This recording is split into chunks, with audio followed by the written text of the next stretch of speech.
Hey guys, tonight we're diving into the very personal, very complicated world of affairs in ancient China. We're stepping into a time when love was political, marriage was strategic, and having an affair could literally cost you your head, or your entire family line, or your kingdom. So before you get comfortable, take a moment to like the video and subscribe, but only if you genuinely enjoy what I do here. And let me know in the comments where you're tuning in from, and what time it is for you. It's always fascinating to see who's joining us from around the world. Now, dim the lights, maybe turn on a fan for that soft background hum, and let's ease into tonight's journey together. Affairs in ancient China weren't just matters of the heart. They were matters of state, philosophy, and survival. Let's begin with a surprising fact. In ancient China, having affairs wasn't necessarily scandalous.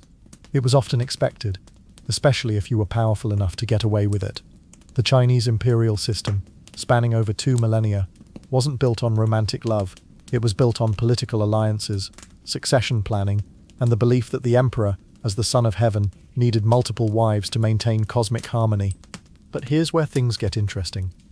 While polygamy was legal and encouraged for the elite, actual emotional affairs, the kind involving genuine feelings rather than political maneuvering, those could topple dynasties.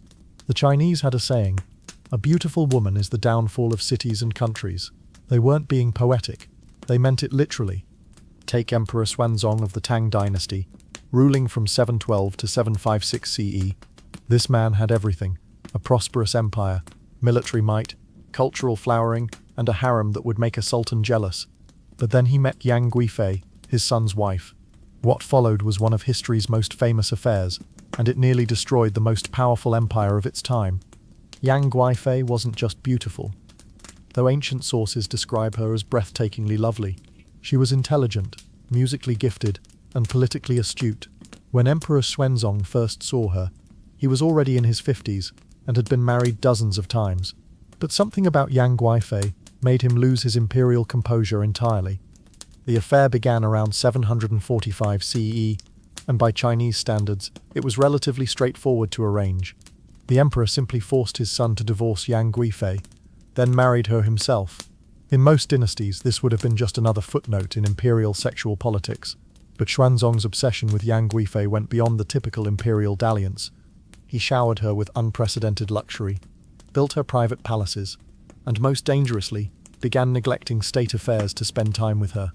Yang Guifei's family suddenly found themselves elevated to positions of incredible power. Her cousin Yang Guozhong became chancellor despite having no qualifications beyond his relationship to the emperor's beloved. This is where the affair transformed from personal indulgence to political catastrophe. Yang Guozhong, drunk on sudden power, made enemies throughout the court. He antagonized military commanders, alienated border generals, and created a faction system that split the empire's administration. The most dangerous enemy he made was Lushan, a general of Turkish and Sogdian descent, who commanded the northeastern armies. Lushan had been a loyal servant of the empire, but Yang Guozhong's constant scheming and attempts to undermine his authority pushed him toward rebellion. In 755 CE, Lushan declared himself emperor and marched on the capital. The Lushan rebellion, as it came to be known, lasted 8 years and nearly destroyed the Tang dynasty. Millions died, entire provinces were devastated, and the Chinese never fully recovered their previous level of prosperity. And all because an emperor fell too deeply in love with his daughter-in-law. The story doesn't end happily. As rebel forces approached the capital, Emperor Xuanzong's own troops mutinied. They demanded Yang Guifei's death, blaming her family for the crisis. Xuanzong, faced with losing his throne or his beloved, chose his throne. Yang Guifei was strangled with a silk cord in 756 CE, her body left hanging from a pear tree. Xuanzong abdicated shortly after, spending his remaining years writing poetry about his lost love. The affair that had consumed his attention for over a decade ended with empire in ruins, millions dead, and the woman he loved murdered by his own soldiers. This wasn't just a cautionary tale about love and power. It was a foundational story that shaped Chinese attitudes toward affairs for the next 1,000 years. The message was clear. Personal passion and political responsibility were incompatible. An emperor who loved too much was an emperor who ruled too little. But let's step back and understand the system that made affairs like Xuanzong and Yang Guifei's possible in the first place. Ancient China didn't just tolerate polygamy among the elite. it institutionalized it in ways that would make modern marriage counselors flee the country. The imperial harem system was a carefully orchestrated machine designed to produce heirs, manage political alliances, and keep the emperor entertained. But calling it a harem oversimplifies what was essentially a parallel government run entirely by women. At its peak during the Qing dynasty, the Forbidden City housed thousands of women in an elaborate hierarchy. At the top was the empress, the emperor's primary wife, usually chosen for political rather than romantic reasons. Below her were imperial noble consorts, imperial concubines, noble ladies, first-class female attendants, and finally the lowest rank of palace maids. Each rank came with specific privileges, allowances, and responsibilities. The higher-ranking concubines lived in their own palaces with dozens of servants. They received monthly stipends of silk, jewelry, and cosmetics. Most importantly, they had designated nights to spend with the emperor, scheduled by the imperial household department, like a very intimate calendar system. But here's what makes this relevant to our story about affairs. This system was specifically designed to prevent affairs, by giving the emperor access to hundreds of beautiful, intelligent women of various backgrounds and personalities. The system theoretically eliminated any need for him to seek romantic or sexual satisfaction outside the approved channels. The problem was that humans, even emperors, don't always behave rationally. Sometimes they fell in love with women they weren't supposed to love. Sometimes they got bored with the approved options. And sometimes the very structure of the harem system created opportunities for the kind of emotional connections that the system was designed to prevent. Consider the story of Emperor Kangxi and his beloved imperial noble consort Tong. Kangxi ruled the Qing dynasty from 1661 to 1722, making him one of the longest reigning emperors in Chinese history. He had dozens of wives and concubines, sired over 50 children, and by all accounts was a dutiful emperor who understood his obligations. But he had one weakness. Imperial noble consort Tong, a woman from a politically connected Manchu family who caught his attention not through scheming or manipulation, but through genuine intellectual compatibility. The two would spend hours discussing philosophy, poetry, and governance. Their relationship was as much about minds as bodies. When imperial noble consort Tong died young, Kangxi was devastated. He wrote poem after poem about his grief, something unprecedented for an emperor who was supposed to maintain emotional distance from his concubines. More dangerously, he began elevating her family members to high positions, not because they were qualified, but because they reminded him of his lost love. This created the same kind of factional problems that had plagued Xuanzong centuries earlier. Other noble families, seeing the Tong family's sudden rise, began scheming to place their own daughters in positions to capture the emperor's heart. The harem, designed to be a controlled environment, became a battlefield of competing romantic and political ambitions. But the concubine system created another type of affair entirely. Relationships between the women themselves. Isolated from the outside world, competing for the attention of one man, and often educated and intelligent, these women formed intense friendships, rivalries, and occasionally romantic relationships with each other. The palace records, when they mention these relationships at all, describe them in euphemistic terms. Women would become sworn sisters, sharing quarters, gifts, and what palace historians carefully described as deep affection. Whether these relationships were sexual is debated by historians, but there's little doubt that some of the most passionate and enduring love affairs in the Forbidden City were between women, not between concubines and the emperor. These relationships sometimes lasted decades, far longer than any individual woman's favor with the emperor. They created support networks, political alliances, and occasionally scandals that reached the emperor's attention. The most famous example is the relationship between imperial concubine Wei and noble Lady Liu during the Ming dynasty. The two women, initially rivals for Emperor Wanli's attention, became inseparable after Liu nursed Wei through a serious illness. They lived together, shared meals, and according to palace gossip, refused to spend nights with the emperor unless he summoned them both. Emperor Wanli, rather than being threatened by their relationship, seemed to find it amusing. He would often invite both women to banquets and entertainment, treating them as a unit rather than individual concubines, but the arrangement created problems when Liu became pregnant and Wei did not. According to palace tradition, pregnant concubines were elevated in status and given additional protection and privileges, but Liu refused these honors unless Wei received them too. This created an unprecedented situation. The palace hierarchy, carefully maintained for centuries, was being challenged by two women in love. The situation resolved itself tragically when Liu died in childbirth.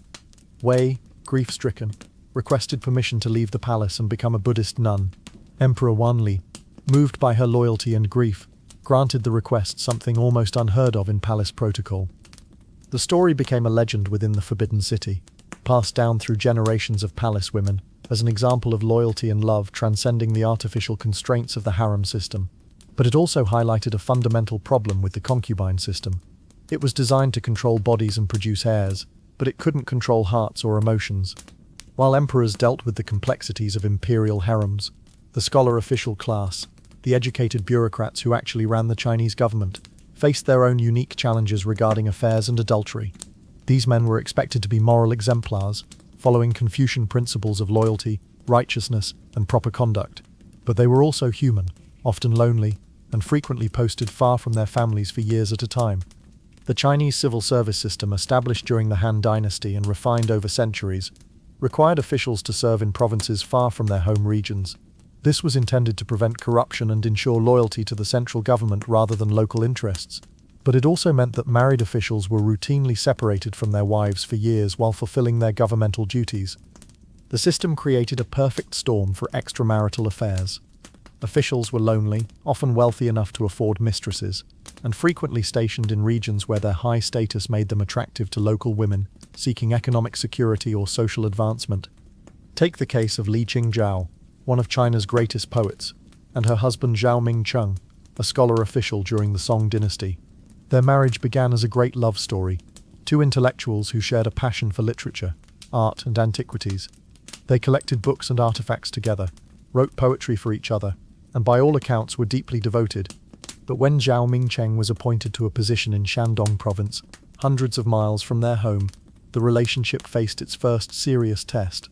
Li Qingzhao remained in their hometown to manage the family estate and care for aging relatives, while Zhao Mingcheng began his 3-year appointment. The separation lasted longer than expected. Political upheavals, administrative delays, and the demands of office kept Zhao Mingcheng away for nearly 5 years. During this time, Li Qingzhao wrote some of her most poignant poetry, describing her loneliness and longing for her husband's return. But Zhao Mingcheng, like many officials in his position, didn't remain celibate during the separation. Palace records and contemporary accounts suggest he took a local mistress, a young woman from a merchant family who bore him a son. This wasn't unusual or particularly scandalous by the standards of the time. Scholar officials were generally expected to be discreet about such arrangements, but they weren't condemned for them. The problem arose when Zhao Mingcheng began to genuinely care for his mistress. What had started as a practical arrangement for companionship and physical satisfaction evolved into something approaching love. He spent money on her family, taught her to read and write, and began including her in his intellectual pursuits, activities he had previously shared only with Li Qingzhao. When Li Qingzhao learned of the relationship through letters from friends, her response was swift and devastating. She wrote a series of poems that subtly but unmistakably condemned her husband's betrayal, using classical literary allusions that any educated person would understand as criticism of adultery and abandonment. The poems were circulated among the literary elite of the capital, essentially destroying Zhao Mingcheng's reputation for moral conduct. In Chinese society, where reputation and face were crucial for career advancement, this was a serious blow. Zhao Mingcheng was forced to choose between his wife's forgiveness and his career prospects. He chose his career, but attempted to salvage both relationships. He married his mistress as a secondary wife, a legal option under Chinese law, while trying to reconcile with Li Qingzhao. The attempt backfired spectacularly. Li Qingzhao refused to accept the secondary marriage, something that was within her rights as the primary wife. She also refused to return to live with Zhao Mingcheng, as long as the other woman remained in the household. The standoff lasted for 2 years, during which Zhao Mingcheng's career stagnated and his health declined from stress. The situation resolved itself with Zhao Mingcheng's sudden death from illness in 1129. Li Qingzhao inherited his estate, but also his debts and the legal complications of the secondary marriage. She spent years in court battles with her deceased husband's mistress over property rights and the legitimacy of the son born from their relationship. The affair had destroyed not just a marriage, but entire family lines. Li Qingzhao never remarried and died childless. Zhao Mingcheng's legitimate line ended with his death. Only the son from his affair carried on the family name, creating exactly the kind of succession complexity that Chinese law was designed to prevent. This story illustrates the particular challenges faced by the scholar official class. Unlike emperors, who were expected to have multiple wives and whose affairs were often matters of state policy, scholar officials were supposed to embody Confucian virtues of loyalty and moral conduct. Their affairs were judged not just as personal failings, but as indicators of their fitness for public service. But the system that required long separations from family made such affairs almost inevitable. The Chinese government knew this, and generally turned a blind eye to discreet relationships, but they came down hard on officials whose personal conduct became public scandals. The career of Wang Anshi, one of the most important reformers in Chinese history, was nearly derailed by an affair early in his governmental service. Wang Anshi, serving as a county magistrate in Jiangsu province, began a relationship with a local widow who ran a tea house popular with traveling officials. The relationship itself wasn't particularly scandalous. Wang Anshi was unmarried at the time, and the woman was free to remarry. But the affair became problematic when Wang Anshi began using his official position to benefit her business, granting her exclusive licenses to serve government travelers and exempting her from certain taxes. When a political rival reported these improprieties to the provincial governor, Wang Anshi faced a choice: end the relationship and face charges of corruption, or marry the woman and legitimize their arrangement. He chose marriage, but the scandal followed him for years. Throughout his later career, opponents would reference his tea house marriage as evidence of his poor judgment and susceptibility to feminine influence. When Wang Anshi proposed his famous reforms to the Chinese economy, critics argued that a man who couldn't resist a woman's influence couldn't be trusted to resist other corrupting forces. The personal had become political in ways that Wang Anshi never anticipated. His affair, which had been a private matter of the heart, became a weapon used against his public policies for decades. While emperors managed harems and scholar officials navigated the complexities of long-distance service, the merchant class developed their own elaborate culture of extramarital relationships. Chinese merchants, despite their wealth, occupied a low position in the traditional social hierarchy. Confucian philosophy viewed commerce as parasitic. Merchants didn't produce goods or govern people. They merely moved things around and took profit. This social stigma created a unique situation for wealthy merchants. They had money, but lacked social respectability. They could afford concubines and mistresses, but they couldn't openly flaunt their wealth without attracting criticism from the scholar official class or suspicion from the government. The result was a hidden world of merchant affairs conducted with elaborate secrecy and coded communication. Wealthy merchants developed a system of maintaining multiple households in different cities, ostensibly for business purposes, but actually to house various mistresses and their children. The story of Wu Bingzhen, known as Haokua to Western traders, illustrates this perfectly. Wu Bingzhen was arguably the richest man in the world during the early 19th century, controlling much of China's trade with Europe and America through the Canton system. His official residence in Canton was modest by imperial standards. Merchants were required by law to avoid ostentatious displays of wealth. But Wu Bingzhen maintained at least 7 different households throughout southern China, each managed by a different woman. To the outside world, these appeared to be business arrangements. The women were described as housekeepers or business partners who managed local trade operations. In reality, Wu Bingzhen had essentially created his own private harem, but one disguised as a commercial enterprise. Each woman received a monthly stipend, described in business records as management fees. Their children were listed as adopted wards or business apprentices, rather than acknowledged offspring. The arrangement required incredible coordination and discretion. Wu Bingzhen employed dozens of servants whose primary job was maintaining secrecy about his multiple households. Letters between the women were written in commercial code, referring to romantic matters in terms of trade goods and business transactions. For example, when one of his mistresses in Macau became pregnant, the news was conveyed in a letter stating that the silk shipment has been delayed due to expanded inventory. When another mistress in Hong Kong fell ill, the message read, "Temporary suspension of tea processing operations due to equipment maintenance." This coded communication became so elaborate that Wu Bingzhen employed a full-time secretary whose job was translating between romantic reality and commercial fiction. The man, known as the correspondence manager, maintained detailed records of which code words referred to which people and situations. The system worked for over 30 years, allowing Wu Bingzhen to maintain relationships with multiple women while appearing to be a respectable, if wealthy, merchant focused solely on business affairs. His children from these relationships were educated and supported, but they couldn't inherit his commercial empire Chinese law prohibited merchants from openly acknowledging children born outside of official marriage. The secrecy became so ingrained that even after Wu Bingjian's death, his various mistresses and children had difficulty proving their relationships to him. The elaborate codes and fictional business arrangements designed to protect him during his lifetime made it nearly impossible for his descendants to claim their inheritance. The merchant class developed other creative solutions to the problem of maintaining affairs while preserving social respectability. One common arrangement was the scholarly patron system, where wealthy merchants would sponsor young scholars preparing for the imperial examinations. Ostensibly, this was a form of social climbing. By supporting education, merchants could gain some reflected respectability from association with the scholarly class. But many of these arrangements were actually covers for sexual relationships between older merchants and young men. The story of Chen Zhishen, a silk merchant from Suzhou, exemplifies this system. Chen Zhishen sponsored dozens of young scholars over his lifetime, providing them with housing, tutoring and living expenses while they prepared for examinations. But palace records and contemporary accounts suggest that Chen Zhishen was primarily interested in romantic relationships with handsome young men. The arrangement benefited everyone involved, at least superficially. The young men received financial support and educational opportunities they couldn't otherwise afford. Chen Zhishen gained social prestige for his educational philanthropy, and both parties could engage in romantic relationships without facing the social condemnation that open homosexual affairs would have attracted. But the system also created opportunities for abuse and exploitation.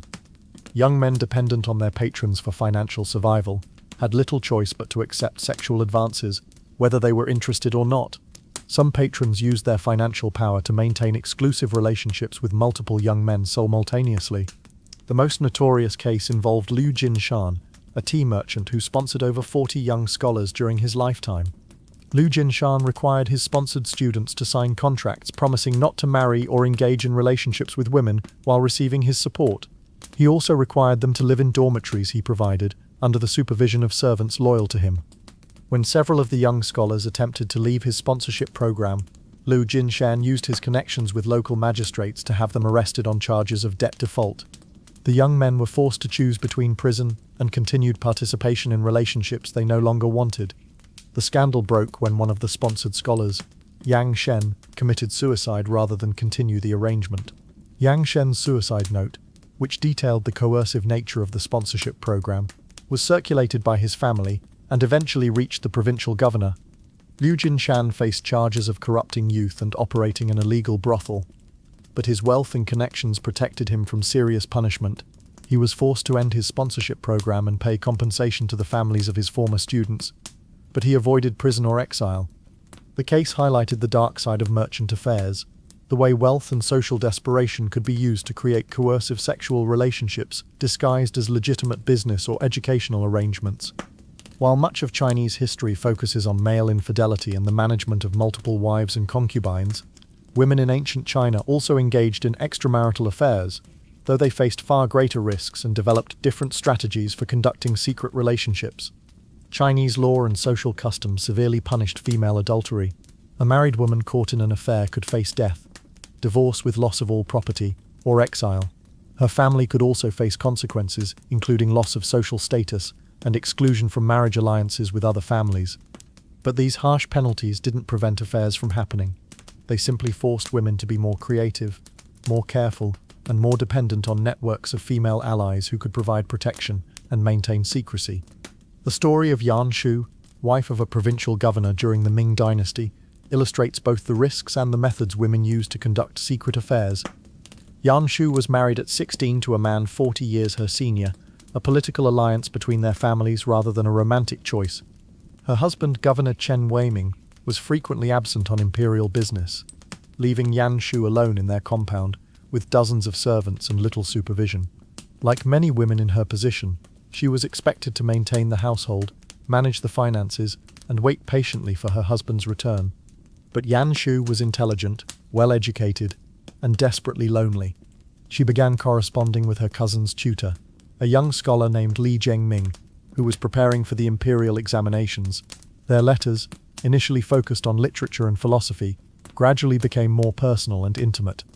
The correspondence lasted for over 2 years before they arranged to meet in person. But meeting secretly required elaborate planning and the cooperation of multiple servants and family members. Yan Shu's personal maid, Mei Shang, became the key facilitator of the affair. Mei Shang had grown up with Yan Shu and was loyal to her mistress rather than to Governor Chen. She arranged for Li Zhengming to visit the compound, disguised as a medicine merchant, a common type of traveling vendor who would have legitimate reasons to meet with the lady of the house.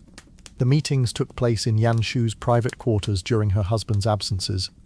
Mei Shang would station herself outside to watch for unexpected arrivals, while other sympathetic servants created alibis and distractions. The affair continued for 3 years, during which time Yan Shu and Li Zhengming exchanged hundreds of letters, poems, and gifts.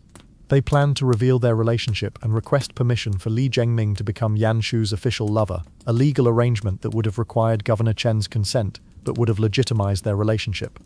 The plan fell apart when Governor Chen returned early from a trip and discovered Li Zhengming hiding in his wife's bedroom. The consequences were swift and brutal. Li Zhengming was beaten by Governor Chen's guards and turned over to local magistrates on charges of adultery and breaking and entering. Under Chinese law, these crimes carried the death penalty. Yan Shu was confined to her quarters while Governor Chen decided her fate. But the story took an unexpected turn. Mei Shang, desperate to save her mistress, approached Governor Chen with a proposition. She offered to take full responsibility for the affair, claiming that she had arranged everything without Yan Shu's knowledge as part of a plot to destroy the marriage. The claim was obviously false. The letters between Yan Shu and Li Zhengming proved their mutual involvement, but it provided Governor Chen with a face-saving solution. By blaming a servant, he could punish the affair without admitting that his wife had willingly betrayed him. Mei Shang was executed for adultery and conspiracy. Li Zhengming was castrated and exiled. Yan Shu was divorced and returned to her family in disgrace, but she escaped with her life. The case illustrates both the extreme loyalty that sometimes existed between women and the cruel realities of conducting affairs in a society that severely punished female infidelity. Mei Shang's sacrifice saved Yan Shu's life, but it couldn't save her reputation or her future. Women's affairs often involve different power dynamics than male infidelity. While men typically had affairs with women of lower social status, servants, concubines, or prostitutes, women often had affairs with men of equal or higher status, creating more complex social and political complications. The affair between Lady Wang and Prince Lu during the Tang dynasty exemplifies this pattern. Lady Wang was married to a minor court official, while Prince Lu was a member of the imperial family and potential heir to the throne. Their relationship began when Lady Wang served as a temporary attendant at a court banquet. Prince Lu was immediately attracted to her intelligence and wit, and they began meeting secretly in various locations around the capital. The affair was particularly dangerous because Prince Lu was unmarried and politically available. If their relationship became public, it could create succession complications and dynastic disputes. Imperial protocol required princes to marry for political purposes, not personal inclination. To maintain secrecy, Lady Wang and Prince Lu developed an elaborate system of communication through intermediaries. They never met in the same location twice, and they used a network of loyal servants from both households to arrange meetings and pass messages. The affair lasted for over 5 years, during which time Lady Wang became pregnant twice. Both pregnancies were terminated secretly to avoid creating illegitimate heirs who could complicate imperial succession. The relationship ended when Prince Lu was forced into a political marriage with a Tibetan princess as part of a border treaty. Lady Wang was quietly transferred to a remote monastery, where she lived as a lay practitioner for the rest of her life. The affair never became publicly known, but it influenced imperial policy for years. Prince Lu, haunted by his separation from Lady Wang, refused to consummate his political marriage and never produced legitimate heirs.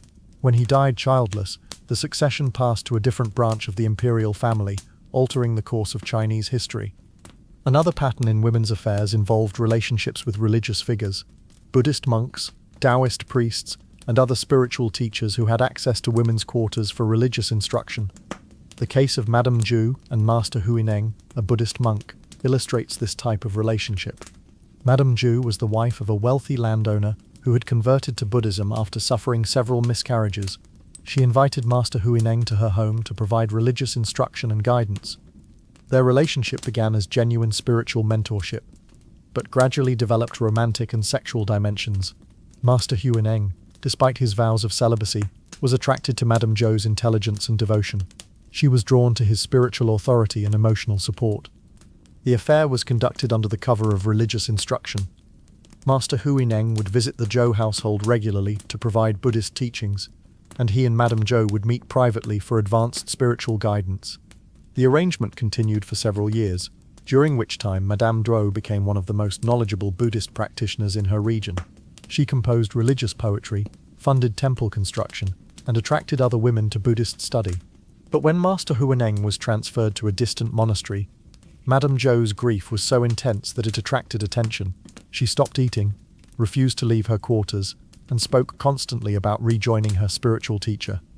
Her husband, initially puzzled by her devotion to Buddhist practice, gradually realized the true nature of her relationship with Master Huineng. But rather than punish her, he chose to send her to a Buddhist nunnery, where she could pursue her religious interests without creating further scandal. Madame Zhou spent the remaining 30 years of her life as a nun, eventually becoming the abbess of her convent. She never saw Master Huineng again, but she continued to correspond with him until his death. Letters that were preserved and later became important documents in Chinese Buddhist literature. Ancient Chinese culture produced some of the world's greatest love poetry, much of it written by people engaged in extramarital affairs. The Chinese literary tradition provided a socially acceptable way to express romantic feelings that couldn't be spoken aloud, creating a rich body of work that used metaphor, allusion, and coded language to describe forbidden relationships. The greatest master of affair poetry was probably Li Shangyin, a Tang dynasty poet whose work is filled with hidden references to secret love. Li Shangyin was married to a woman from a politically prominent family, but his poetry suggests he was involved in multiple extramarital relationships throughout his life.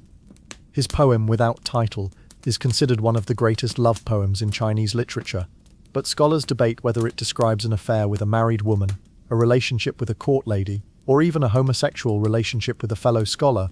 The poem uses elaborate metaphors to describe secret meetings, hidden passion, and the pain of forced separation. Lines like, "The spring silkworm spins until death," "The wax torch turns to ash before tears dry," became famous expressions of undying love, but they also contained coded references that would have been understood by educated readers as descriptions of adulterous relationships. Li Shangyin's poetry was particularly influential because it established a literary tradition of describing affairs through natural imagery and classical allusions. Later poets could reference his work to signal their own involvement in forbidden relationships without explicitly confessing to adultery. The poet Wen Tingyun, also from the Tang dynasty, developed this tradition further by creating an entire vocabulary of coded terms for describing different types of secret relationships. His poetry includes references to night-blooming flowers, affairs between unmarried people, autumn moons, relationships between people of different social classes, and hidden springs, homosexual relationships. These poetic codes became so sophisticated that literary scholars could identify the type, duration, and emotional intensity of a poet's affairs simply by analyzing their choice of metaphors and imagery. Poetry criticism became a form of relationship gossip, but one conducted in highly educated and socially acceptable terms. The female poet Yu Shanji, one of the few women whose love poetry survives from the Tang dynasty, used this tradition to describe her own extramarital relationships. Yu Shanji was a concubine who left her master's household to become a Taoist priestess, a decision that gave her unprecedented freedom to pursue relationships with multiple men. Her poetry describes affairs with scholars, merchants, and even other Taoist priests, using the established vocabulary of coded imagery, but adding distinctly female perspectives on desire, power, and emotional autonomy. One of her most famous poems, Selling Remnant Makeup, ostensibly describes a woman selling cosmetics after losing her beauty. But literary scholars recognize it as a coded description of Yu Xuanji's decision to leave the concubine system and pursue romantic relationships on her own terms. The poem became a model for other women poets who wanted to write about their own extramarital affairs without explicitly confessing to behavior that could result in severe punishment. But the poetry of affairs wasn't limited to romantic relationships between men and women. Chinese literature also includes a significant body of work describing homosexual relationships, particularly between older scholars and younger students. The poet Yuan Mei, who lived during the Qing dynasty, wrote extensively about his relationships with male students and servants. His poetry collection Sui Yuan Poetry Talks includes dozens of poems describing romantic relationships between men, using the same metaphorical language that other poets used for heterosexual affairs. Yuan Mei's work was particularly influential because he was a respected scholar and government official, whose homosexual relationships were widely known but socially tolerated. His poetry provided a model for other men to write about their own same-sex affairs without facing serious social consequences. The tradition of affair poetry created an interesting situation where some of China's greatest literary works were essentially elaborate confessions of adultery. Scholars studying Chinese poetry had to become experts in detecting coded descriptions of illicit relationships, leading to the development of sophisticated techniques for literary analysis that influenced Chinese scholarship for centuries. The poet Su Shi, known in the West as Su Dongpo, may have been the most skilled practitioner of affair poetry. Su Shi was a prominent government official whose poetry includes subtle references to multiple extramarital relationships conducted throughout his career. His poem, Remembering the Past at Red Cliff, is officially interpreted as a meditation on historical events, but scholars have identified hidden references to at least 3 different secret relationships, including an affair with a courtesan, a relationship with a widow, and possibly a homosexual liaison with a fellow scholar. Su Shi's technique involved layering multiple levels of meaning into single poems, so that they could be read as philosophical reflections, political commentary, or romantic confessions depending on the reader's knowledge and perspective. This created a fascinating literary culture, where affairs were simultaneously hidden and celebrated. Poets could gain fame and recognition for works that were essentially detailed descriptions of their extramarital relationships, as long as they used sufficiently sophisticated metaphorical language. The tradition reached its peak during the Song dynasty with the development of CA poetry, a form that was particularly suited to expressing complex emotional states and hidden meanings. CA poems about affairs became so popular that they influenced the development of Chinese opera, painting, and even architectural design. While wives and concubines represented the official structure of Chinese sexuality, courtesans occupied a unique position in the world of ancient Chinese affairs. These women were educated, artistically talented, and sexually autonomous in ways that respectable women could never be. They provided intellectual and emotional companionship to men who found their marriages lacking in those areas. But calling them prostitutes oversimplifies their role in Chinese society. The best courtesans were poets, musicians, and conversationalists who happened to provide sexual services. Many of their relationships with clients lasted for years or even decades, resembling marriages more than commercial transactions. The story of Liu Rushi, perhaps the most famous courtesan in Chinese history, illustrates the complex role these women played in elite affairs. Liu Rushi lived during the transition between the Ming and Qing dynasties, a time of political upheaval and social change that created opportunities for unconventional relationships. Liu Rushi was beautiful, but her real attraction was her intelligence and education. She could compose poetry in multiple styles, paint landscapes that rivaled professional artists, and discuss philosophy with the greatest scholars of her time. Her salon in Nanjing became a gathering place for intellectuals, politicians, and artists. Her most famous relationship was with Quan Quan, one of the most prominent scholars and former government officials of the late Ming period. Quan Quan was married, but his wife was described by contemporaries as practical but unintellectual, someone who managed his household efficiently but couldn't engage with his scholarly interests. When Chen Chenyi met Liu Rushi, he found the intellectual companion his marriage lacked. Their relationship began as patron and courtesan, but it evolved into something approaching marriage. Chen Chenyi eventually divorced his wife and married Liu Rushi, a scandalous decision that damaged his reputation but demonstrated the depth of his commitment. The marriage lasted over 20 years, during which Liu Rushi became one of the most influential women in Chinese intellectual life. She hosted literary salons, funded the publication of important books, and wrote poetry that was admired by the greatest scholars of her time. But the relationship also illustrates the precarious position of courtesans in Chinese society. When the Qing dynasty conquered China, Chen Chenyi was forced to serve the new government to protect his family's safety. Liu Rushi, as a former courtesan, was particularly vulnerable to accusations of improper behavior or political disloyalty. She spent her final years defending her reputation and her right to be considered a legitimate wife, rather than a former prostitute.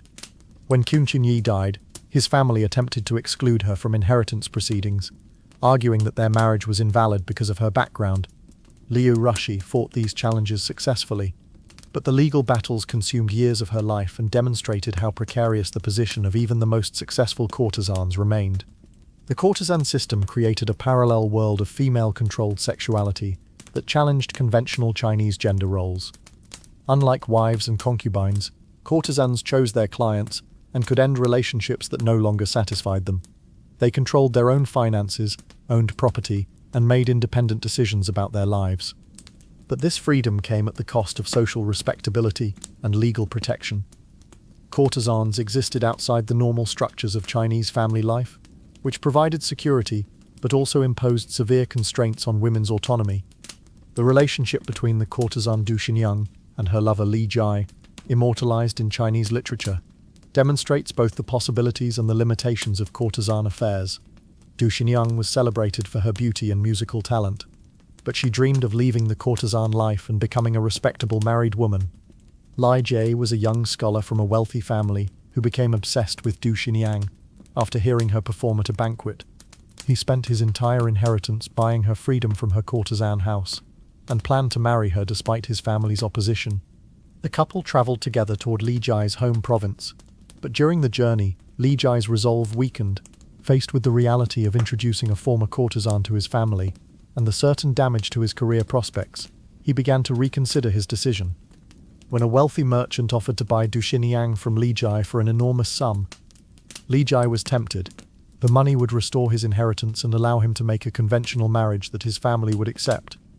Du Xinyang, realizing that her lover was considering selling her, revealed that she had secretly accumulated her own fortune during her years as a courtesan. She threw her jewels and gold into the river and then drowned herself rather than return to the courtesan life or be traded like property. The story became one of the most famous tragedies in Chinese literature, but it also highlighted the impossible position of courtesans who tried to transition to conventional respectability. Society needed them to provide services that wives and concubines couldn't offer, but it also punished them for providing those services.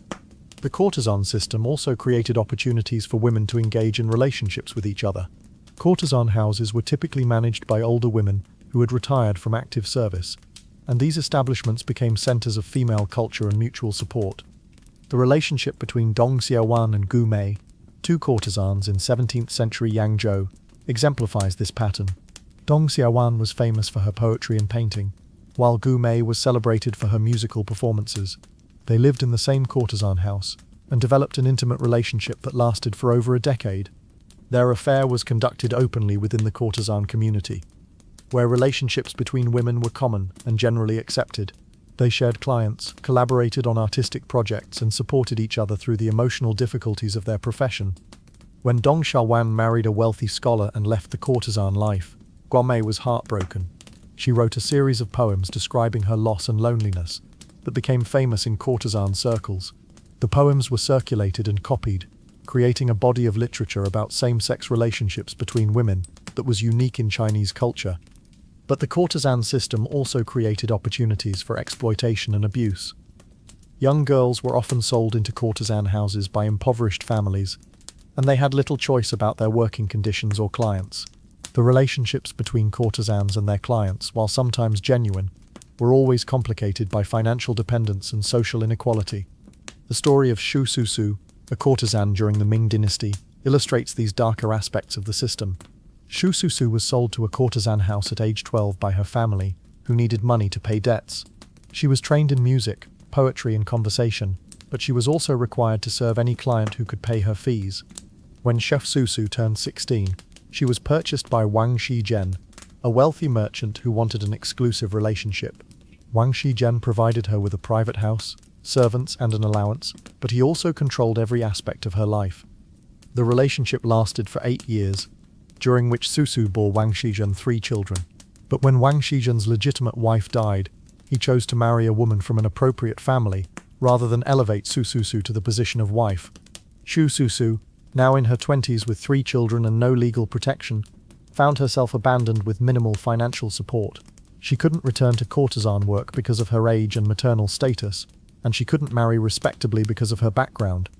She spent her remaining years in poverty, dependent on occasional charity from former clients and the courtesan house where she had been trained. Her children, denied recognition by their father, grew up in similar circumstances of social limbo and economic insecurity. The courtesan system, for all its apparent glamour and freedom, was ultimately another form of female subjugation, one that offered more autonomy than conventional marriage, but at the cost of long-term security and social acceptance. Buddhism and Taoism, the two major religious traditions in ancient China, alongside Confucianism, created unique opportunities and challenges for extramarital relationships. Monks and nuns took vows of celibacy, but they also had access to members of the opposite sex in ways that ordinary people did not. Religious institutions became settings for some of the most scandalous affairs in Chinese history. The Buddhist tradition of accepting donations and providing spiritual guidance brought monks into regular contact with wealthy women seeking religious instruction. These relationships sometimes developed romantic and sexual dimensions, creating scandals that rocked entire monasteries. The affair between Master Jianzhen and Lady Wu during the Tang dynasty became legendary for its brazenness and tragic consequences. Master Jianzhen was the abbot of a prominent monastery near the capital, famous for his learning and spiritual authority. Lady Wu was the wife of a high-ranking government official who had become devoted to Buddhist practice after losing several children in infancy. Lady Wu began visiting Master Jianzhen for religious counseling, seeking comfort for her grief and guidance for her spiritual development.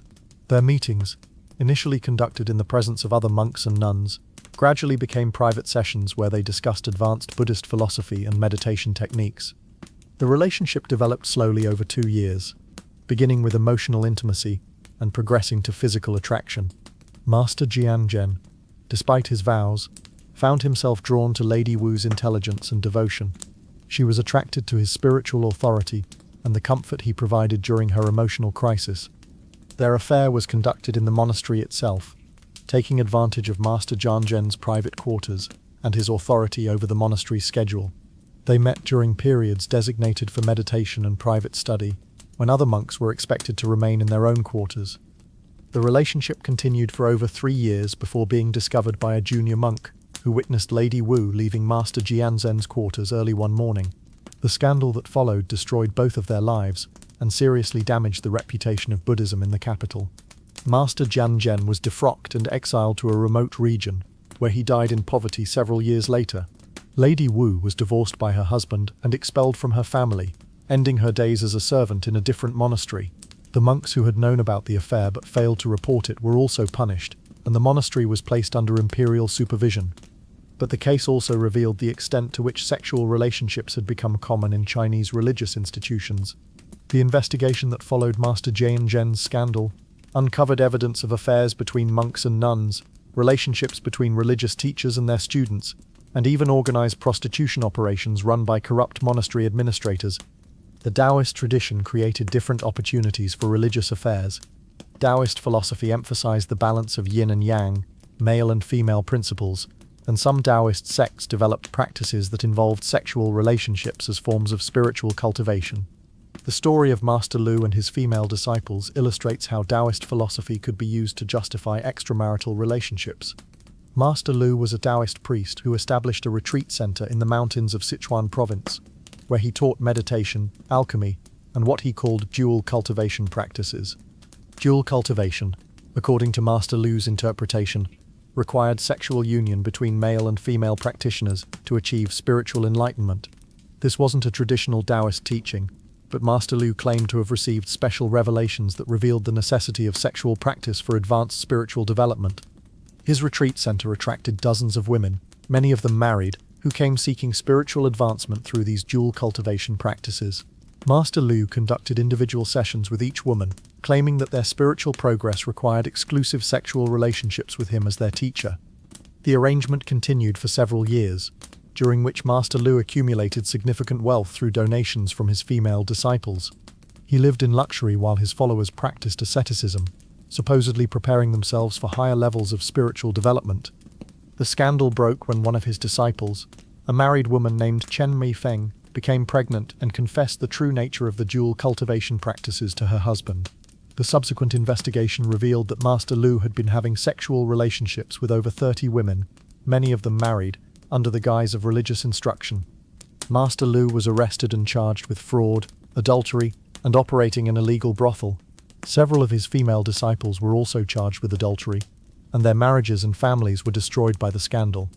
But the case also highlighted the genuine appeal of religious institutions for women seeking spiritual and intellectual fulfillment that their marriages couldn't provide. Many of Master Lu's disciples had been drawn to his retreat not primarily for sexual experiences, but for the opportunity to study philosophy, practice meditation, and engage in intellectual discussions that were denied to them in their conventional domestic lives. The religious context provided a socially acceptable excuse for married women to spend time away from their households and husbands, pursuing interests and relationships that would have been impossible in secular settings. Even fraudulent religious teachers like Master Liu could offer women experiences of autonomy and intellectual engagement that were otherwise unavailable. The Buddhist nun Miaoshan, who lived during the Song dynasty, represents a different pattern of religious affairs. Miaoshan had been married and had children before entering religious life, a common practice for women whose families no longer needed them for childbearing or household management. But rather than embracing celibacy, Miaoshan used her position as a nun to pursue romantic relationships with both men and women. Her status as a religious figure gave her freedom of movement and social contact that married women lacked, while her advanced age and maternal history made her sexual relationships less threatening to social order. Miaoshan conducted affairs with traveling scholars who visited her nunnery, local officials who supported her religious activities, and even other nuns within her own community. She justified these relationships as forms of compassionate care, arguing that providing emotional and physical comfort to others was a legitimate religious practice. Her affairs were generally overlooked by religious and secular authorities because she was discreet, caused no public scandals, and continued to fulfill her official religious duties effectively. But her example inspired other women to enter religious life, not for spiritual reasons, but for the personal freedom it could provide. The religious context of affairs created unique moral and legal complications. While adultery between laypeople was clearly defined and punished, relationships involving religious figures existed in grey areas of law and custom.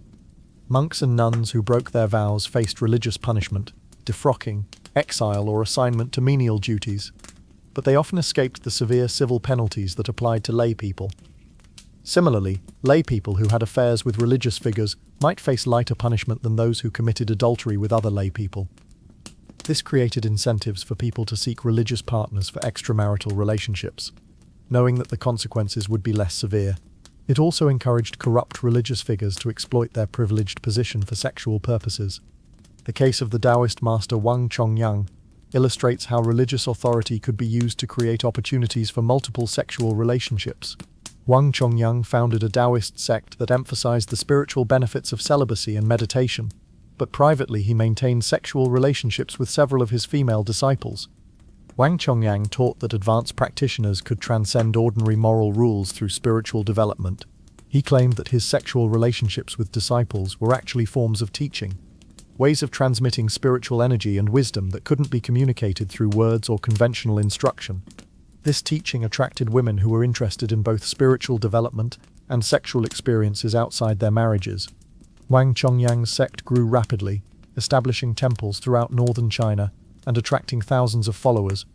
But Wang Chongyang's sexual relationships with disciples created jealousy and competition among his followers. Women who had been sexually intimate with him received preferential treatment, including positions of authority within the sect and access to advanced teachings that other disciples were denied. The inequity eventually led to rebellion within the sect.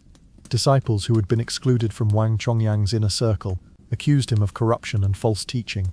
The conflict split the sect and attracted the attention of government authorities, who investigated the allegations of sexual misconduct.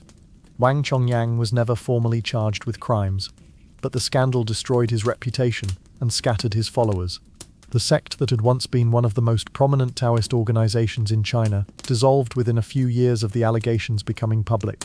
Chinese military culture created its own unique environment for extramarital relationships. Soldiers were frequently deployed far from home for months or years at a time, creating situations ripe for affairs with local women. Military commanders, with their power and prestige, were particularly attractive to women seeking protection or advancement. But military affairs also involved relationships between soldiers themselves, and between soldiers and the camp followers who provided services to armies in the field. These relationships often blurred the lines between professional necessity, emotional support, and sexual gratification. The story of General Yu Fei and his relationships during the campaigns against the Jin dynasty illustrates the complex emotional lives of military commanders. Yu Fei was one of China's greatest military heroes, leading Song dynasty forces against foreign invaders for over a decade. Yu Fei was married and devoted to his wife, but his military campaigns kept him away from home for years at a time. During these separations, he developed close relationships with several women who followed his army, including a camp healer named Lu Shang and a merchant's daughter named Zhou Mei. who provided supplies to his forces. These relationships weren't simply sexual. Lu Shang and Zhou Mei provided emotional support, intellectual companionship, and practical assistance that helped Yu Fei manage the stresses of command.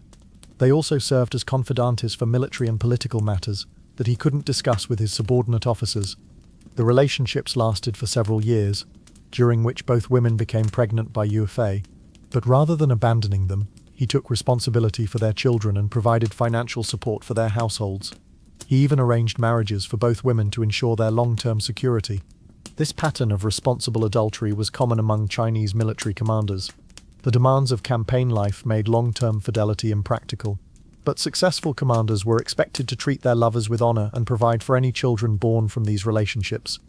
Yu Hefei's affairs became publicly known after his death, when both Lu Shang and Zhou Mei petitioned the court for recognition of their children as legitimate heirs to his estate. The court granted their requests, acknowledging that military commanders' campaign relationships deserved legal protection even when they violated conventional marriage law. But military affairs also created opportunities for relationships between men. The intense bonds formed between soldiers in combat sometimes developed romantic and sexual dimensions, particularly during long campaigns when armies were isolated from civilian populations.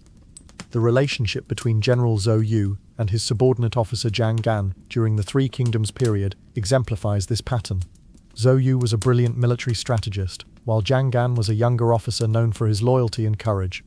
Their professional relationship gradually became personal, as they worked together to plan and execute military campaigns. They shared quarters, meals, and long conversations about strategy, philosophy, and their hopes for the future. Contemporary accounts suggest their relationship became sexual, though such matters were described in euphemistic terms that make the exact nature of their intimacy unclear. What is certain is that their emotional bond was so strong that it influenced military decisions and created jealousy among other officers. When Zhang Gan was killed in battle, Zhou Yu was so grief-stricken that he temporarily lost his effectiveness as a commander. He wrote poetry about his loss and reportedly considered retiring from military service entirely. The relationship between Zhou Yu and Zhang Gan was celebrated in later Chinese literature as an example of perfect loyalty and friendship between men. But careful reading of these accounts reveals descriptions of emotional and physical intimacy that clearly transcended ordinary friendship. Military culture generally tolerated such relationships as long as they didn't interfere with combat effectiveness or unit discipline. The isolation and danger of campaign life created needs for emotional and physical intimacy that couldn't always be satisfied through conventional heterosexual relationships. Camp followers created another category of military relationships that blurred conventional boundaries. These women traveled with armies, providing services like cooking, laundry, nursing, and sexual companionship. They weren't prostitutes in the conventional sense, but they also weren't wives or legitimate concubines. The story of Ma Qiuying, who followed the armies of the future Ming Emperor Hongwu for over a decade, illustrates the complex role of camp followers in military life. Ma Qiuying began following the army as a refugee seeking protection from bandits, but she gradually became an essential part of the military organization. She provided nursing care for wounded soldiers, managed food distribution for officers, and served as an unofficial diplomat when the army needed to negotiate with local populations. She also had sexual relationships with several commanders, including the future emperor himself. Ma Qiuying's relationship with Hongwu lasted for several years and produced at least one child. But when Hongwu became emperor and needed to make politically advantageous marriages, Ma Qiuying couldn't be elevated to imperial wife status because of her low social origins. Instead, Hongwu created a new position for her within the imperial household, essentially making her a permanent concubine with administrative responsibilities. She managed the emperor's other relationships, supervised his children's education, and continued to serve as an advisor on military and political matters. The arrangement satisfied everyone involved. Hongwu maintained his emotional connection to Ma Qiuying, while fulfilling his political obligations through marriage to women from prominent families. Ma Qiuying gained security and status that would have been impossible for a woman of her background under normal circumstances. But military relationships also created unique problems when campaigns ended and soldiers returned home. Men who had formed deep emotional bonds with camp followers or fellow soldiers often found it difficult to readjust to civilian family life. The case of Captain Li Wei illustrates this challenge. Li Wei served in frontier campaigns for 8 years, during which he developed an intimate relationship with another officer, Jiang Ming. When the campaigns ended, and both men returned to their home provinces, they faced the expectation of resuming normal family lives with wives and children they barely knew. Lai Wei found himself unable to connect emotionally with his wife, who had managed his household and raised his children during his absence, but who had become essentially a stranger to him. His deepest emotional bonds were with Jiang Ming, who lived hundreds of miles away and couldn't be part of his civilian life. The situation created depression and anxiety that affected Li Wei's ability to function in civilian society. He began drinking heavily, neglecting his family responsibilities, and making poor business decisions that damaged his family's finances. When Li Wei's wife discovered the true nature of his relationship with Jiang Ming through letters he had hidden, she faced an impossible choice. She could expose the relationship and destroy both men's reputations and careers, or she could accept a marriage that would never provide her with genuine emotional intimacy. She chose a third option, inviting Jiang Ming to live in their household as a permanent guest and business partner. This arrangement allowed Li Wei to maintain his relationship with Jiang Ming while preserving the appearance of a conventional marriage. The solution worked for several years, during which the three adults developed a complex but functional household arrangement. But when neighbors began gossiping about the unusual living situation, the family was forced to relocate to a distant province where their history wasn't known. Military affairs often had lasting political consequences, because successful commanders accumulated power that made their personal relationships matters of state interest. Emperors worried that generals who formed strong emotional bonds with subordinates or camp followers might be less loyal to the central government. The rebellion of General An Lushan, mentioned earlier in connection with Yang Guifei, was partly motivated by his romantic relationships within the military. An Lushan had developed intimate relationships with several subordinate officers who shared his non-Chinese ethnic background and his resentment of Chinese political domination. These relationships created a loyal core of supporters who were willing to follow An Lushan into rebellion against the Tang dynasty. The bonds formed through shared military service and romantic intimacy proved stronger than loyalty to the emperor or the Chinese state. The An Lushan rebellion demonstrated how personal relationships within the military could threaten political stability. Later dynasties developed policies to prevent commanders from forming the kinds of emotional bonds that could support rebellion, including regular rotation of officers and prohibition of family relationships within military units. Money and commerce created their own patterns of extramarital relationships in ancient China. Wealthy merchants used their economic power to maintain multiple households, while economically desperate women entered relationships that provided financial security in exchange for emotional and sexual services. But commercial affairs weren't simply transactions between rich men and poor women. They often involved complex networks of relationships that served both emotional and economic functions, creating parallel family structures that operated outside conventional marriage law. The story of the merchant family patriarch Jiang Duqian illustrates how commercial success could support elaborate systems of extramarital relationships. Jiang Duqian controlled trade networks throughout southern China during the Ming dynasty, with business operations in over a dozen cities. Rather than maintaining a single household and traveling for business, Jiang Duqian established separate households in each city, where he conducted regular business. Each household was managed by a different woman, who served as both his local wife and his business representative. These arrangements weren't secret or scandalous by merchant standards. Jiang Duqian's primary wife, who lived in his ancestral home, knew about and approved of the other households. She understood that maintaining local relationships was essential for business success, and that her husband's prosperity depended on his ability to establish trust and connections in different markets. Each of Jiang Duqian's secondary wives managed specific aspects of his business operations. The woman in Canton handled trade with foreign merchants. The household in Hangzhou specialized in silk purchasing and distribution. The wife in Beijing managed relationships with government officials who controlled trade licenses and regulations. The system worked efficiently for over 20 years, generating enormous wealth for Jiang Duqian's extended family network. But it also created complex inheritance problems when Jiang Duqian died suddenly without leaving detailed instructions for succession. Each secondary wife claimed rights to the business operations she had managed, arguing that her contribution to the family's success entitled her to continued control over those enterprises. Jiang Duqian's primary wife claimed authority over the entire network as his legal heir.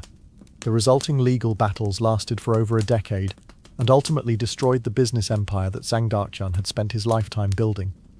The case established important precedents in Chinese commercial law regarding the rights of secondary wives and their children, but it also demonstrated the instability of business arrangements that depended on extramarital relationships. Female merchants also used sexual relationships to advance their business interests. Though they faced greater legal and social constraints than men, the story of Madame Qin, who built a textile empire during the Song dynasty, shows how women could use affairs strategically to overcome the limitations of their legal status. Madame Qin inherited a small weaving workshop from her deceased husband, but Chinese law prohibited women from conducting business independently. She needed male partners to sign contracts, obtain licenses, and represent her interests in legal proceedings. Rather than hiring professional agents, Madame Qin developed romantic relationships with merchants and officials who could provide the legal representation she needed. These relationships combined genuine emotional and sexual intimacy with carefully calculated business advantages. Her most important relationship was with official Chen, a mid-level bureaucrat who controlled textile trade licenses in her region. Their affair lasted for over 5 years, during which Chen used his authority to grant Madame Qin exclusive contracts and preferred tax treatment. But Madame Qin also maintained relationships with silk suppliers, transportation contractors, and wholesale buyers. She essentially created a network of lovers who collectively provided all the business services she needed to operate independently. The system required careful management to prevent jealousy and conflict between her various partners. Madame Qin scheduled her time and attention carefully, ensuring that each man felt valued and important, while preventing them from discovering the full extent of her other relationships.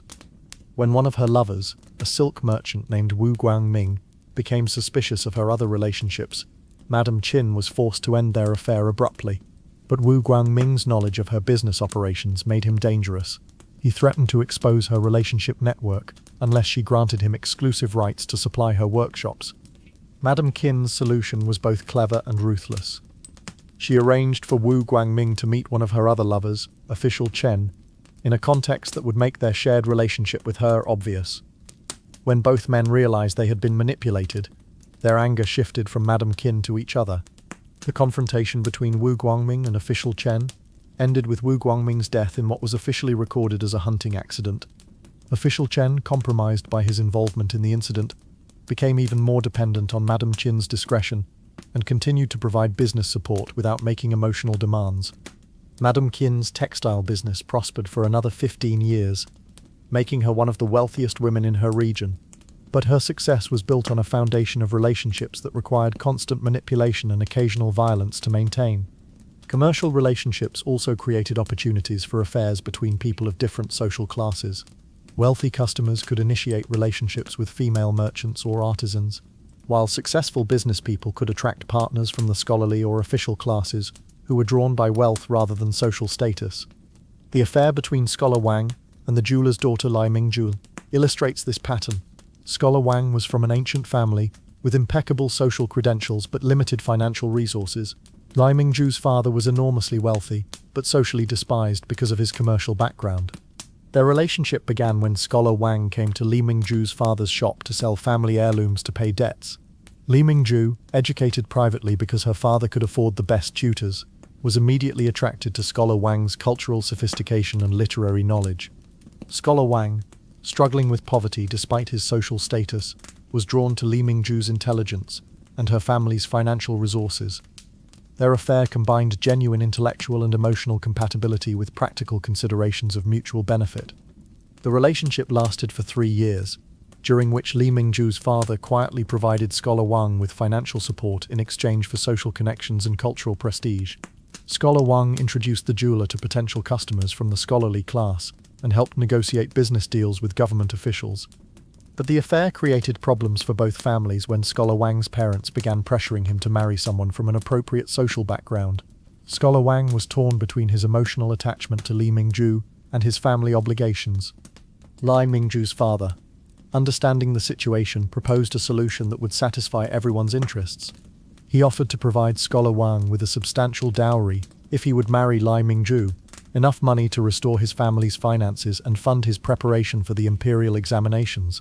But he also suggested that Scholar Wang could make a secondary marriage to someone from his own social class, preserving his family's status while gaining the financial benefits of marriage to Li Mingju.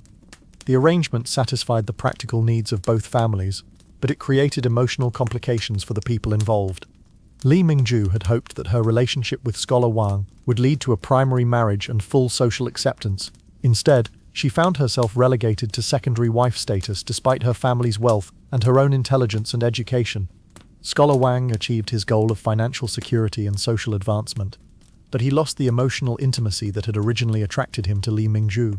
Their relationship became more businesslike as it became more official, constrained by family expectations and social protocols. The marriage lasted for over a decade and produced several children, but it never recaptured the passionate connection that had brought scholar Wang and Li Mingju together initially. Both partners eventually sought emotional satisfaction in other relationships, creating the next generation of commercial affairs. Economic relationships also facilitated same-sex affairs, particularly between wealthy merchants and young men seeking financial support for education or business ventures. These relationships combined mentorship, financial support, and sexual intimacy in ways that benefited both partners while remaining socially acceptable. The relationship between Master Hu, a wealthy salt merchant, and Yang Sheng, a young scholar from an impoverished family, exemplifies this pattern. Master Hu provided Yang Sheng with housing, tutoring, and living expenses, while Yang Sheng prepared for the imperial examinations. But the relationship also included sexual intimacy and emotional companionship that went beyond conventional mentorship. Master Hu, married but lonely in his marriage, found intellectual and emotional satisfaction in his relationship with Yang Sheng that his wife couldn't provide. Yang Sheng, dependent on Master Hu's support for his survival and education, accepted the sexual aspects of their relationship as part of his obligations. But over time, the relationship developed genuine emotional dimensions that complicated its originally transactional nature. When Yang Sheng passed the imperial examinations and received a government appointment, he faced the same choice that scholar Wang had confronted: maintain his relationship with his patron or pursue conventional marriage and career advancement. Yang Sheng chose his career, ending his sexual relationship with Master Hu, but maintaining their business and social connections. Master Hu, hurt by the rejection but understanding Yang Sheng's position, continued to provide financial support and career assistance. The transition from sexual to platonic relationship was successful, and both men maintained their friendship for the rest of their lives. Yang Sheng's career prospered with Master Hu's continued support, while Master Hu gained reflected prestige from his former lover's governmental success. But the case also illustrates how economic relationships could create coercive situations, where people accepted sexual obligations they didn't genuinely desire. Yang Sheng's dependence on Master Hu's support made it difficult for him to refuse sexual advances, even when he wasn't personally attracted to men. These relationships were generally tolerated by Chinese society because they served useful social functions, providing education and advancement opportunities for poor young men while offering companionship and status to wealthy older men. But they also created opportunities for exploitation and abuse that were difficult to address through legal or social mechanisms. Ancient Chinese society was rigidly hierarchical, with clear boundaries between scholars, farmers, artisans, and merchants. But affairs across these class lines provided opportunities for social mobility and personal advancement that were otherwise impossible in such a structured society. These cross-class relationships often began as simple sexual attractions, but evolved into complex arrangements that could elevate entire families from poverty to prominence, or destroy established reputations in dramatic falls from grace. The story of Chen Yuan, arguably the most famous courtesan in Chinese history, illustrates how beauty and intelligence could be used to transcend social boundaries through carefully managed affairs with powerful men. Chen Yuan began life as the daughter of impoverished farmers during the late Ming dynasty. Sold to a theatrical troupe as a child, she was trained in singing, dancing, and the arts of entertainment. Her exceptional beauty and quick intelligence soon attracted the attention of wealthy patrons.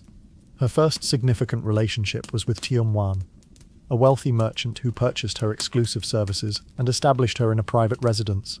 But Chen Yuan understood that her beauty was a temporary asset, and that long-term security required relationships with men of political, rather than just economic power. When General Wu Sangui, one of the most powerful military commanders in China, saw Chen Yuan perform, she carefully cultivated his interest. Wu Sangui was married to a woman from an appropriate military family, but he was immediately captivated by Chen Yuan's combination of beauty, artistic talent, and intelligence. Their affair began as a conventional relationship between a powerful man and a beautiful courtesan, but Chen Yuan gradually made herself indispensable to Wu Sangui's political and military operations. She served as an unofficial diplomat, using her charm and intelligence to negotiate with other commanders and foreign representatives. When the Ming dynasty collapsed and the Manchu armies approached Beijing, Chen Yuan found herself at the center of one of the most dramatic political crises in Chinese history. Rebel forces captured Beijing, and according to legend, took Chen Yuan as part of their spoils of war. Wu Sangui, who had been defending the northern borders against Manchu invasion, was faced with an impossible choice: continue defending the fallen Ming dynasty, or join forces with the Manchus to recover his beloved concubine. He chose love over loyalty, opening the gates to Manchu armies and effectively ending Chinese resistance to foreign conquest. The Qing dynasty, which ruled China for the next 3 centuries, owed its success partly to Wu Sangui's decision to betray his own people for the sake of a woman who had risen from peasant origins to become one of the most influential people in the empire. Chen Yuan's story became legendary, but it also demonstrated the dangerous potential of cross-class affairs to destabilize entire political systems. A peasant girl's relationship with a general had literally changed the course of Chinese history. But cross-class affairs didn't always involve such dramatic consequences. More commonly, they provided opportunities for gradual social advancement through carefully managed relationships and strategic marriages. The case of Li Hongzhang's relationship with the merchant's daughter Wang Miling illustrates this more typical pattern. Li Hongzhang was a prominent official during the Qing dynasty, while Wang Miling came from a wealthy merchant family that lacked social status. Their affair began when Li Hongzhang was assigned to a provincial post where Wang Miling's father controlled much of the local commerce. The relationship combined personal attraction with practical political benefits. Li Hongzhang gained access to commercial networks and financial resources, while Wang Miling's family gained protection and official favor. The affair lasted for several years, during which Wang Miling bore Li Hongzhang 2 children. But rather than abandoning her when his term of service ended, Li Hongzhang arranged for Wang Miling to be accepted as his secondary wife, a legal status that provided security for her and legitimacy for their children. The arrangement benefited everyone involved. Lian Hongzhang gained an intelligent and capable partner who understood commercial affairs and could help manage his finances. Wang Miling achieved social status that would have been impossible for a merchant's daughter under normal circumstances. Her family gained political connections that dramatically expanded their business opportunities. Most importantly, Wang Miling's children were raised as members of the official class, receiving educations and social connections that allowed them to pursue careers in government service. Within a single generation, the merchant family had produced scholar officials, completely transforming their social status. But cross-class affairs also created opportunities for dramatic downward mobility, when relationships went wrong or became public scandals. The story of Scholar Liu and the farmer's daughter demonstrates how quickly reputation and status could be destroyed. Scholar Liu was from an ancient family with a proud intellectual tradition but limited financial resources. While serving as a county magistrate in a rural region, he began an affair with Zhang Xiaolan, a young woman from a farming family. The relationship began innocently enough. Zhang Xiaolan was intelligent and beautiful, and Scholar Liu was lonely and far from his family. But their affair gradually became public knowledge in the small county seat where Scholar Liu served. In itself, the relationship might not have been particularly scandalous. Officials were expected to be discreet about their personal lives, but affairs with local women were common and generally tolerated as long as they didn't interfere with administrative duties. The problem was that Zhang Xiaolan became pregnant, and her family demanded that Scholar Liu acknowledge the child and provide support. Scholar Liu, worried about his reputation and career prospects, refused to take responsibility. Zhang Xiaolan's family, unable to get satisfaction through private negotiation, made a formal complaint to the provincial governor. They argued that Scholar Liu had abused his official position to seduce their daughter, and then abandoned his responsibilities as the child's father. The case created exactly the kind of public scandal that could destroy an official's career. Scholar Liu was forced to choose between acknowledging his relationship with Zhang Xiaolan and maintaining his claim to moral authority as a government representative. He chose to deny the affair entirely, claiming that Zhang Xiaolan was lying to extort money from him. But his denial backfired when Zhang Xiaolan produced love letters and gifts that proved their intimate relationship. The provincial governor, faced with clear evidence of Scholar Liu's dishonesty, had no choice but to remove him from office. Scholar Liu's career was destroyed, and his family's reputation was permanently damaged by the scandal. But the story didn't end there. Zhang Jialan, vindicated by the official investigation, used her victory to establish herself as a local power broker. She leveraged her knowledge of Scholar Liu's weaknesses and the political connections she had gained through the legal proceedings to build influence in county affairs. Within a few years, Zhang Xiaolan had become one of the most influential people in her region. Using her intelligence and determination to overcome the social disadvantages of her peasant background, the affair that had destroyed Scholar Liu's career became the foundation of her own rise to local prominence. Cross-class affairs often involved complex negotiations between families seeking to manage the social and economic consequences of relationships that crossed traditional boundaries. These negotiations could last for years and involve multiple generations of both families. The relationship between the nobleman's son Wei Zheng and the blacksmith's daughter Iron Rose illustrates this pattern. Wei Zheng was the youngest son of a prominent aristocratic family, while Iron Rose came from a family of skilled metal workers who served the local community. Their affair began when Wei Zheng commissioned armor from Iron Rose's father and was struck by her beauty and intelligence. The relationship developed over several months of courtship that was conducted secretly because of the vast social distance between their families. When Iron Rose became pregnant, both families faced a crisis that required careful negotiation to resolve. Wei Zheng's family couldn't accept a blacksmith's daughter as a legitimate daughter-in-law, but they also couldn't ignore their son's responsibilities as the child's father. Iron Rose's family, while honored by the connection to aristocracy, also worried about their daughter's future security and their grandchild's social status. The solution they developed involved Iron Rose's formal adoption by a family of minor officials, essentially changing her social status through legal fiction. Once she had been adopted into the official class, her marriage to Wei Zheng became socially acceptable. But the adoption required substantial financial payments from Wei Zheng's family to Iron Rose's adoptive parents, as well as ongoing support for Iron Rose's birth family. The arrangement also included provisions for Iron Rose's children to be raised as members of the aristocratic class, with full inheritance rights and social privileges. The elaborate negotiations took over a year to complete, and involved lawyers, government officials, and family representatives from multiple social levels. But the final agreement satisfied everyone's essential interests while preserving the appearance of proper social boundaries. Iron Rose and Wei Zheng's marriage lasted for over 20 years and produced several children who achieved prominence in government service and military careers. The blacksmith's daughter became the mother of officials and generals, demonstrating the transformative potential of cross-class affairs when they were managed successfully. But these arrangements also highlighted the artificial nature of Chinese social boundaries and the extent to which status depended on legal fictions rather than inherent qualities. Iron Rose's intelligence and capabilities hadn't changed when she was legally adopted into the official class, but her social position was completely transformed. Cross-class affairs also provided opportunities for people to challenge social conventions more directly. Some couples chose to abandon their families and social positions entirely, rather than conform to expectations about appropriate relationships. The story of the scholar's daughter Mei Shang and the carpenter Lu Xiaofeng illustrates this more radical approach. Mei Shang was from a family of prominent intellectuals and was expected to marry someone from an equivalent social background. Lu Xiaofeng was a skilled artisan who had fallen in love with Mei Shang when he worked on renovations to her family's home. When their affair was discovered, both families demanded that it end immediately. Mei Shang's family began arranging a marriage to an appropriate scholar, while Lu Xiaofeng's family pressured him to marry someone from the artisan class. Instead of accepting these arrangements, Mei Shang and Lu Xiaofeng chose to elope, abandoning their families and social positions to be together. They traveled to a distant province where their backgrounds weren't known and established themselves as husband and wife. The decision required enormous sacrifices from both partners.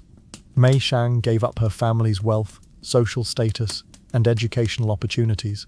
Lu Xiaofeng abandoned his established business and customer relationships to start over in a new location. But their marriage was successful by their own standards. They built a prosperous carpentry business together, raised several children, and maintained their relationship for over 30 years. Their decision to prioritize personal happiness over social expectations proved that cross-class affairs could lead to genuine long-term partnerships. However, their children faced ongoing challenges because of their parents' social rebellion. Without clear social status or family connections, the children had difficulty arranging marriages and career opportunities that matched their intelligence and abilities. The case illustrates both the possibilities and the limitations of challenging social conventions through cross-class relationships. Individual couples could successfully defy social expectations, but they often paid a price in terms of their children's opportunities and their own long-term security. By now you might be thinking that ancient Chinese society was just one elaborate soap opera where everyone was sleeping with everyone else while writing coded poetry about it, and occasionally toppling dynasties in the process. And honestly, you wouldn't be entirely wrong. But what made these affairs so consequential wasn't just the personal drama, though there was plenty of that. It was how deeply they were woven into the political, economic, and social fabric of Chinese civilization. Every affair we've discussed tonight had ripple effects that extended far beyond the bedroom. Emperor Xuanzong's obsession with Yang Guifei didn't just cost him his throne, it fundamentally altered the trajectory of Chinese history. The Tang dynasty never fully recovered from the Anlushan rebellion, and the political and economic disruption influenced everything from trade routes to artistic development for centuries. The story of Wu Sangui and Chen Yu literally ended one dynasty and established another.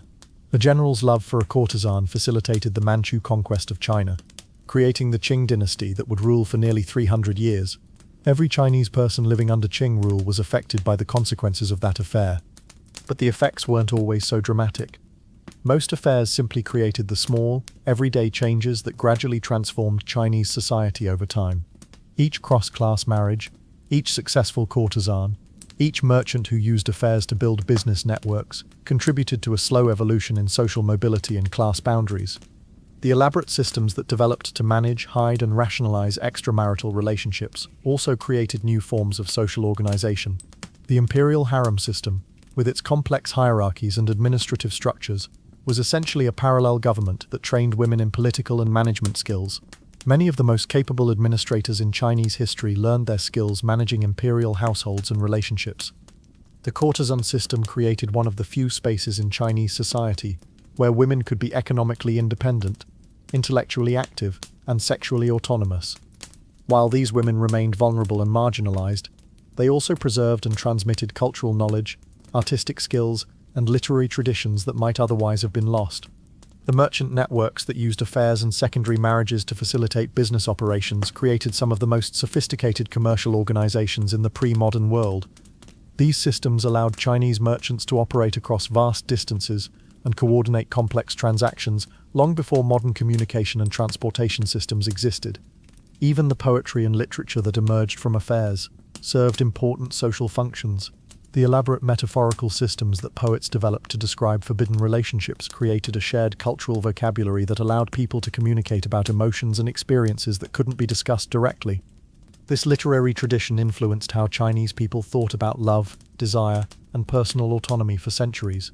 The poems of Li Shangyin and other affair poets were memorized by generations of students, shaping their understanding of romantic relationships and emotional expression. But perhaps the most significant consequence of affairs in ancient China was how they revealed the tensions between individual desires and social obligations that continue to influence Chinese culture today. The Chinese ideal of social harmony required individuals to subordinate their personal interests to family and state obligations. Marriage was supposed to serve social and political functions rather than personal satisfaction. Sexual relationships were meant to produce heirs and cement alliances rather than provide emotional fulfillment. But humans, being humans, consistently refused to conform to these ideals. They fell in love with inappropriate people, pursued relationships that served their emotional needs rather than their social obligations, and created elaborate systems to justify and hide behavior that violated official moral standards. The result was a society that officially promoted rigorous moral standards, while actually tolerating and even facilitating widespread violation of those standards. Everyone knew that affairs were common, that marriages were often unhappy, and that the official moral code didn't match the reality of how people actually lived. This created a peculiar form of social hypocrisy, where public virtue and private behavior existed in completely separate spheres. People could simultaneously condemn adultery in public speeches and maintain multiple extramarital relationships in their private lives without feeling any particular contradiction. The Chinese became masters of managing these contradictions through elaborate social rituals, legal fictions, and cultural practices that allowed people to violate moral standards while maintaining the appearance of conformity. This tradition of managing contradictions between public morality and private behavior has persisted in Chinese culture through multiple dynastic changes, foreign invasions, and political revolutions.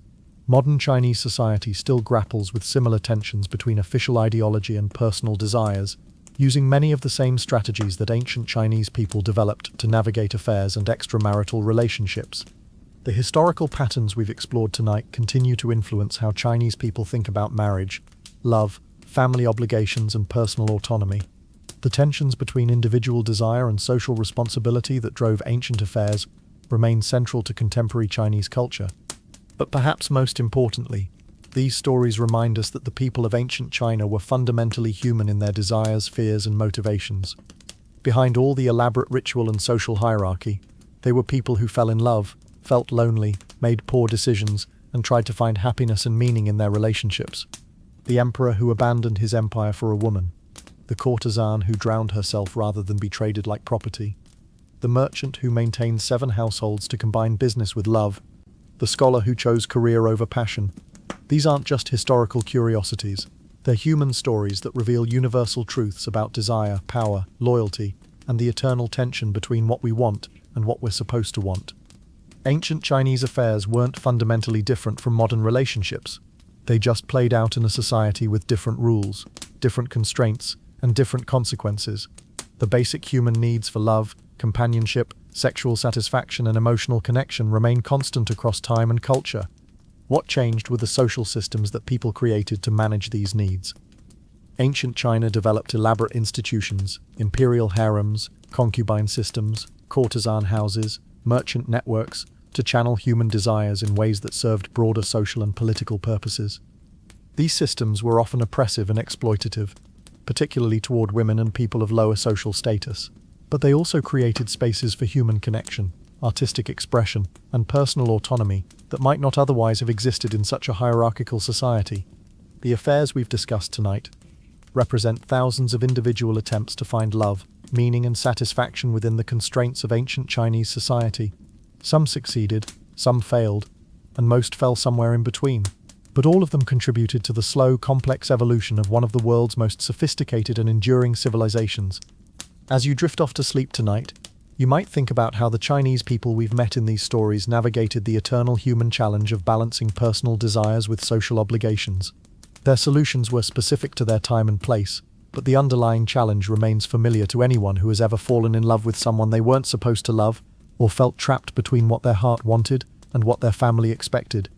The ancient Chinese may have had different rules than we do, but they were dealing with the same fundamental questions about love, loyalty, and the price of happiness that continue to challenge people today. Their stories remind us that human nature doesn't change much across the centuries, only the stage on which we perform our eternal dramas of desire and duty. And perhaps that's the most comforting lesson from tonight's journey through ancient Chinese affairs, that people have always struggled with the same questions about love and relationships that keep us awake at night. We're not alone in our confusion about matters of the heart. We're part of a long human tradition of trying to figure out how to love and be loved, while still meeting our obligations to the people and institutions that depend on us. The ancient Chinese didn't solve these problems any better than we have, but they created beautiful poetry, fascinating stories, and complex social systems in their attempts to manage the eternal tension between passion and duty. That's not a bad legacy for any civilization to leave behind. So rest well, knowing that the struggles and joys of human relationships connect you to countless generations of people who faced the same challenges, made similar mistakes, and occasionally found the happiness they were seeking. The ancient Chinese would understand your relationship problems perfectly, even if they'd express them in much more elegant poetry than you're likely to manage. Sweet dreams, and remember, if your love life seems complicated, at least you're not trying to manage an imperial harem while fighting off barbarian invasions and writing coded poetry about your secret affairs. Although, when you put it that way, that does sound kind of exciting. Maybe the ancient Chinese were onto something after all. So there you have it, love, lust, political intrigue, and enough dynasty-toppling affairs to fill a library of romance novels. Ancient China, where falling in love with the wrong person could literally change the course of history, and where the most passionate poetry in human literature was written by people who couldn't even admit they were in love. Tomorrow night we'll be exploring something completely different. Maybe the surprisingly dramatic world of ancient Roman dinner parties, or the fascinating bureaucracy of Mesopotamian tax collection. Because apparently, Even the most mundane aspects of ancient life were somehow more interesting than anything happening in our modern world.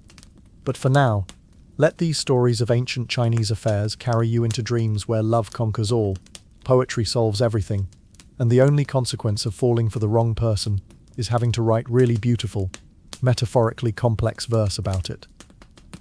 Until next time, sleep well, and remember, in ancient China, even the boring parts of life were secretly dramatic, which, when you think about it, is exactly the kind of reassuring thought you need to drift off peacefully.